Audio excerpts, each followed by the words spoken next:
উত্তরবঙ্গের যাত্রীদের নিরাপদ ও যানজটমুক্ত অবস্থায় ঢাকা গমনের জন্য রংপুর হাইওয়ে পুলিশের বিশেষ নিরাপত্তা ব্যবস্থা। বিশেষ প্রতিবেদক। হাইওয়ে পুলিশ রংপুর রিজিয়ন সকলের সহযোগিতায় সুন্দরভাবে পবিত্র ঈদ-উল ফিতরের আগে ঢাকা থেকে রংপুর বিভাগের বিভিন্ন জেলায় আগত যাত্রীদের যানজটমুক্ত নিরাপদ পরিবেশে আসার ব্যবস্থা করেছিল। একইভাবে পুনরায় যাত্রীদেরকে যানজটমুক্ত এবং নিরাপদ পরিবেশে ঢাকা গমনের জন্য গত ৪ এপ্রিল থেকে বিশেষ নিরাপত্তা পরিকল্পনা গ্রহণ করেছে। যে সমস্ত জংশন পয়েন্ট থেকে অধিক যাত্রীরা উঠে থাকে সে সমস্ত এলাকায় অপরাধ দমন করার জন্য অতিরিক্ত পেট্রোল এবং টিকেট ডিউটি মোতায়েন করা হয়েছে।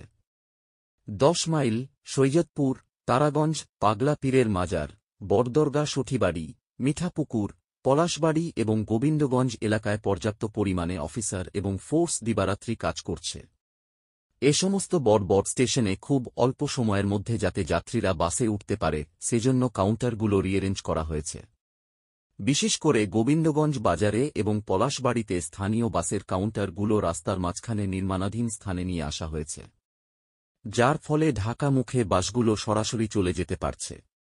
হাইওয়ে পুলিশ রংপুর রিজিয়ন থেকে পুলিশ সুপার মোহাম্মদ তারিকুল ইসলাম প্রতিটা স্পটে ঘুরে ঘুরে পুলিশের ডিউটি তদারকি করছেন।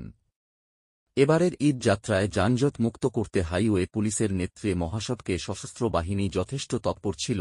এছাড়া জেলা পুলিশ সহযোগিতা করেছে।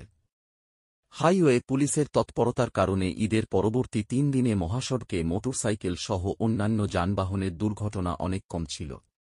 গুরুত্বপূর্ণ থানায় এলাকায় মহাসড়ক সমূহ মোটরসাইকেলের গতি নিয়ন্ত্রণ করা হয়েছে, সেই সাথে ডিজে পার্টিদেরকেও নিয়মিত চলাচল করতে হয়েছে। ইতিমধ্যে মহাসড়কে ঢাকা মুখে যানবাহনের চাপ যথেষ্ট পরিমাণ বৃদ্ধি পেয়েছে। হাইওয়ে পুলিশ সেই চাপ প্রশমনে কাজ করে যাচ্ছে।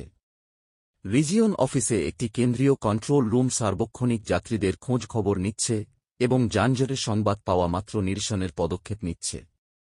কাউন্টার সমূহে যাতে বেশি ভাড়া আদায় না করে সেজন্য কাউন্টার মাস্টারদের সতর্ক করা হচ্ছে। গতকালকে রাতে police super Rangpur region Gobindaganj বাজারে এলাকায় যাত্রীদের সাথে কুশল বিনিময় করেন। তাদের সমস্যার কথা জিজ্ঞেস করা হয় এবং অতিরিক্ত ভাড়া আদায় করা হচ্ছে কিনা সে বিষয়েও তাদের সাথে কথা বলেন। সব মিলিয়ে ঢাকা মুখে যাত্রীরা হাইওয়ে পুলিশের তৎপরতায় এবং সার্বিক ব্যবস্থাপনায় সন্তোষ প্রকাশ করেন।